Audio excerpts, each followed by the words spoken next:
In a letter to his dear friend Lucilius, the Stoic philosopher Seneca wrote, "There are more things, Lucilius, likely to frighten us than there are to crush us. We suffer more in imagination than in reality." Chronic worriers tend to be more preoccupied with the future, with what is to come, than with present circumstances. Throughout the day and even during the night, our thoughts delve into the mysterious realm of what is to come, scheming, planning, and calculating strategies on how to deal with an unfortunate situation or fate that may arise and perhaps may never materialize. Spending hours contemplating the what-ifs. What if I discover my spouse's infidelity? I don't know if I could forgive. What if I get fired this week? How will I manage my responsibilities? Rent, credit card bill. What if they say something? I'll respond immediately. I won't tolerate any disrespect. What if the investment goes wrong and I lose all my money? And if I lose the house? And if my car is stolen? And if I don't do well in the presentation, I might lose the client's account. What if my business fails? I'll have to go back to job hunting. Even though we may want to control the future, we can never surpass the limits of the present. The reason is clear. The future only exists in our minds. We cannot live in the future, and we cannot predict the outcomes that are yet to unfold. Of course, we can plan, and planning is different from worrying. The ability to plan for the future is a pillar of our civilization. Humanity would never have thrived if we hadn't organized, arranged, designed, prepared, and deferred gratification for greater causes. Consider the grandeur of the Kölner Dome, a colossal cathedral in Cologne, Germany, whose construction began in 1248 and was only completed around 1880 after interruptions, spanning approximately 300 years. Generations dedicated their lives to something they would not see completed, demonstrating how long-term planning can lead to extraordinary achievements, such as traveling to the moon and possibly conducting a manned expedition to Mars. But there is a fundamental difference between planning and worrying. Do you agree? How do you find the balance between these two extremes? Share your experience here, as your perspective may inspire and help those caught in worry. Planning is constructive and focuses on our own actions in a conceptual future, while worrying is attempting to control the uncontrollable by repeatedly playing out possible and even unrealistic scenarios. Our worries may even consist of fantasies completely disconnected from reality. Therefore, unlike planning, it is destructive. However, we continue to worry because, for some reason, we think it will somehow help us. Unfortunately, worrying often does more harm than good. The problem is that, in the present moment, a situation for which we've created hundreds of possible outcomes unfolds in only one specific way. Furthermore, there's a chance that this situation may not even happen. We could elaborate on a million possibilities and still be wrong. What's the point of the impossible task of figuring out exactly what the future will bring? There is no point. As author Eckhart Tolle states, worry pretends to be necessary but serves no useful purpose. Yet, many of us fixate our attention on the unknown and endlessly fantasize about things we cannot predict how they will unfold. Modern anxiety is fundamentally based on worries about things that will never happen. Some psychologists claim that modern anxiety is based on 5 categories of worries, with 4 of them being imaginary, and only the 5th relating to concerns with a real basis. But these make up only 8% of our total daily worries. In other words, we are true masters in the art of worrying about nothing. And these worries feed present fears, whether real or imaginary, revealing a truth as evident as it is challenging to accept. Most of our worries have no real basis, but that doesn't prevent their devastating effects on our daily lives. Seneca, the great Stoic philosopher, already noticed this tendency centuries ago to focus on the negative aspects of situations and worry excessively. He explained, Wild animals run from the dangers they actually see, and once they have escaped, they worry no more. We, however, are tormented alike by what is past and what is to come. A blessing has been given to us in the form of anxiety, because it drives us either to escape what is to come or to recall what is past. He meant that our minds are continually walking between the past and the future, between the mistakes and disasters we've lived through and the errors and disasters that could happen to us. In fact, in his correspondence with his friend Lucilius, later published as Letters from a Stoic, he countered this often tiresome and destructive attitude towards the illusory domain of the future with Stoic reasoning, explaining why worrying about it is useless and advising on what to do instead. This video explores Seneca's antidotes to worry and unfounded fears. And before we proceed, like this video, subscribe to the channel and watch this video until the end to discover all the antidotes to worry. The idea that the future does not exist does not deny the passage of time. It does not deny that what is happening now will soon be in the past, and that we are constantly exposed to a flow of novelty like a mountaintop facing a strong and enduring rain. The storm cannot be controlled. It comes from all directions and at different speeds, bringing with it gusts of wind and even hail of all shapes and sizes. The mountain cannot predict what is to come. It can only endure and observe the rain showers come and go, just as we observe moments come and go, from what we call the future to the past. Thus, we know that something is coming, but no matter what we try to do with it and how well we try to prepare for it, we will always be shooting in the dark. That's why the future, as we imagine it, has no basis to actually happen, since the future is nothing more than ideas, ranging from wild guesses to forecasts based on past results and experiences. However, many people are overwhelmed by these ideas, causing them to suffer from unfounded fears based on nothing but speculation instead of truth. Imagine that Julia, after experiencing failed relationships, starts a new relationship with Dennis, as he presents himself differently. However, her concerns persist in appearing, living entirely in the world of what if. Julia is consumed by uncertainties and unfounded fears. What if, once again, the relationship ended in failure? Maybe I don't deserve to experience great love. Surely he will betray me. In the midst of this mental whirlwind, Julia neglected the future, which often escapes human control, unfolding in unpredictable ways. Unfounded expectations and fears began to harm her relationship with Dennis, creating self-sabotage based on assumptions, not on real facts. Julia's story truly exemplifies how unfounded concerns, rooted in past experiences, can distort the perception of the present and cast a huge shadow over the future. By freeing herself from these apprehensions, Julia could make room for building a relationship grounded in present reality, allowing destiny to reveal itself. The example was about a relationship, but it can happen in all scenarios of life. How often do we start a new job, carrying the terrible experiences from the previous role? As Seneca stated, "For truth has its limits, but that which arises from uncertainty is delivered to conjecture and the irresponsible license of a frightened mind." He observed that some things affect us before they happen, and others affect us when, in reality, they will never happen. According to Seneca, this happens because we are habitually exaggerating, imagining, or anticipating sadness. Seneca's letter continues to describe the nature of the mind, telling Lucilius that it sometimes creates false forms of evil when there is no evil to be found. Or, as he states, it distorts for the worst any word of doubtful meaning, or imagines that some personal quarrel is more serious than it really is, considering not how angry the enemy is, but to what lengths he can go if he is angry.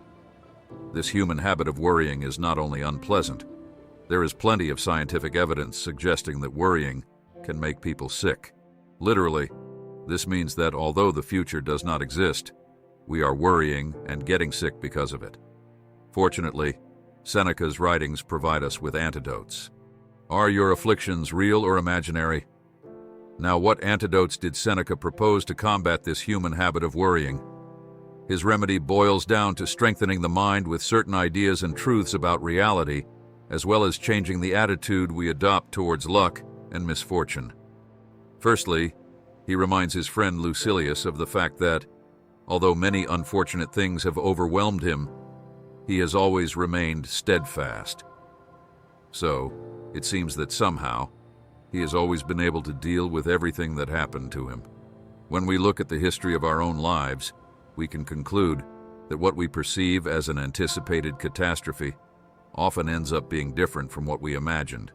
Often we suffer less than we anticipate. The irony is that most of the suffering happens before the actual event occurs.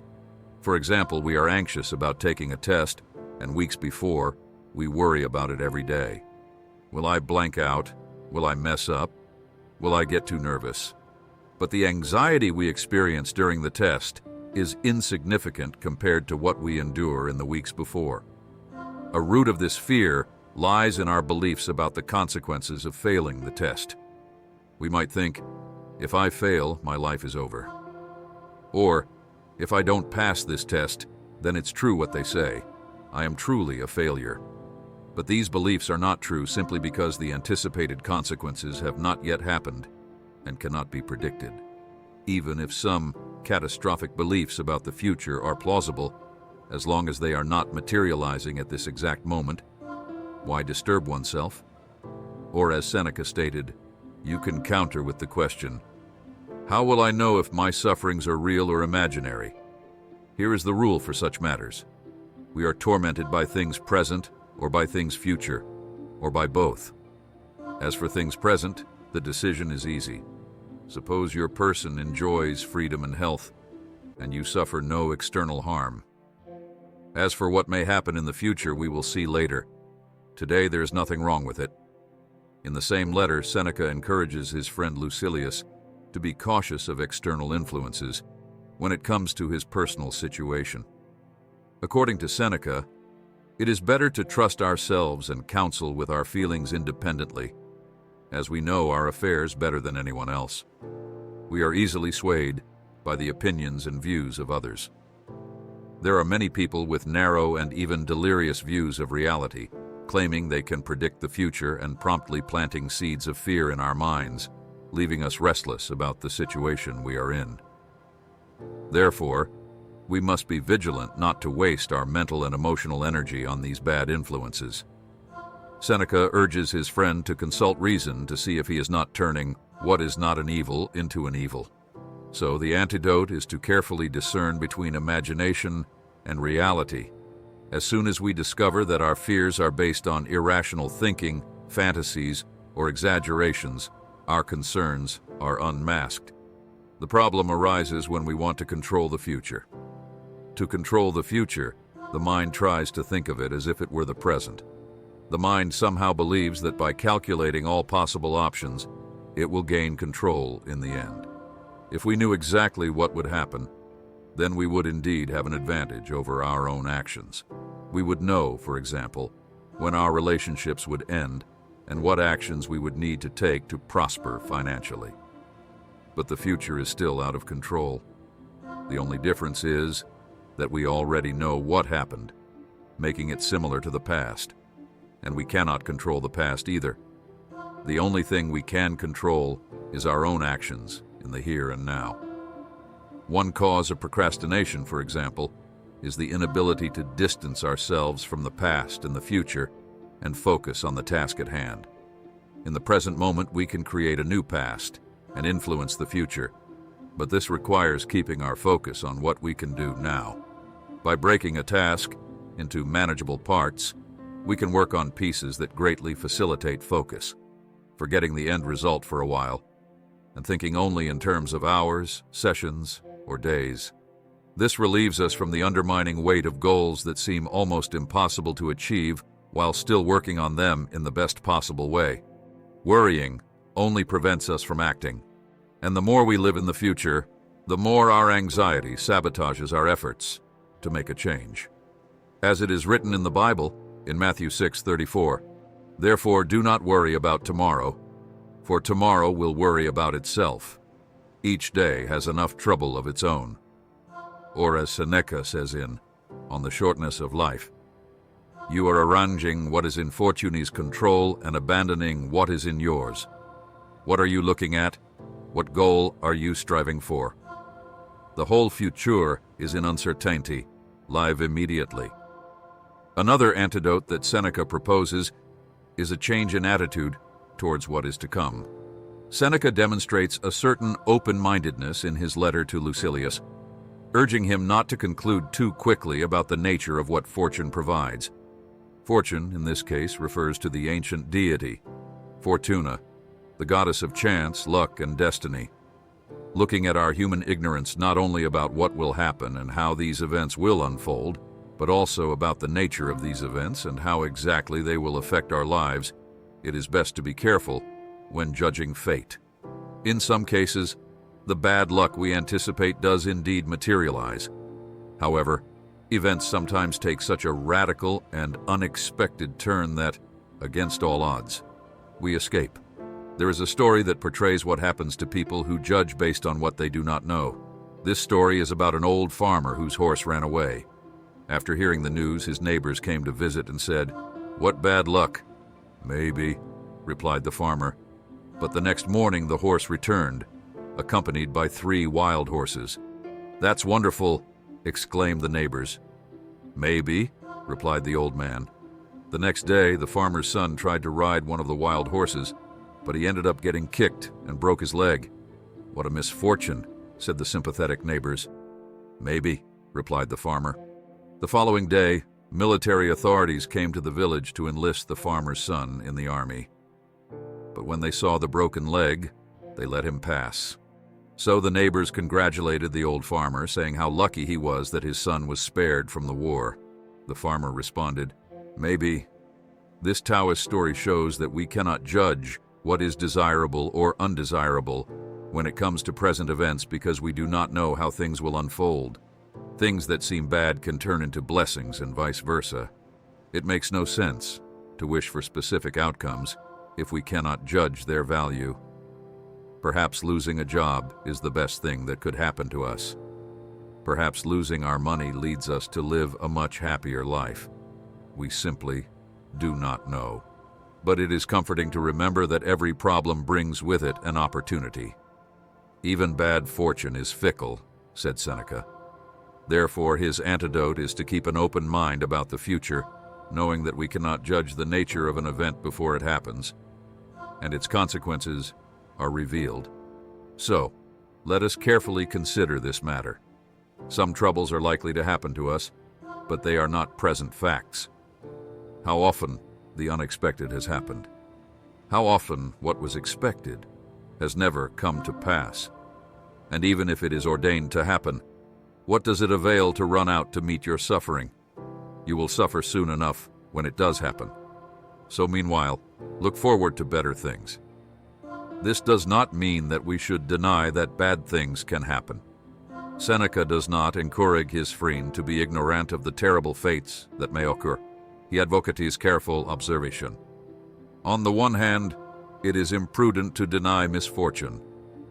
On the other hand, we should not let the slightest sign of adversity throw us into panic. It is essential to mention that worrying is terrible for our health. Worry comes from a place of fear and only generates more fear, becoming a vicious downward spiral. The chronic anxiety resulting from worry affects the immune system and can lead to physical illnesses. And when we become more susceptible to diseases, we give ourselves one more thing to worry about. Being aware of the devastating consequences, combined with the knowledge that most of the things we worry about will not happen, and that we cannot accurately judge present events, we might want to prioritize our mental hygiene over all these things that we cannot control anyway. Therefore, the key is to tread the middle path between ignorance and obsession, consciously assessing the situation at hand, keeping all options open. Furthermore, if we maintain an open mind about the nature of events, knowing that not everything is as it seems, and that destiny is capricious like a summer storm, we will realize that our judgments about future events, and even present ones, are often mistaken, and our fears about them unfounded. And even if it is certain that misfortune is on the way, if it has not arrived yet, why spend time suffering in advance in our imagination? And if you like this content, don't forget to share it with someone who might need it. Help us spread this amazing knowledge. Now, if you want to understand a bit more about Stoicism, just click on one of the videos that's appearing on your screen. Thank you for watching.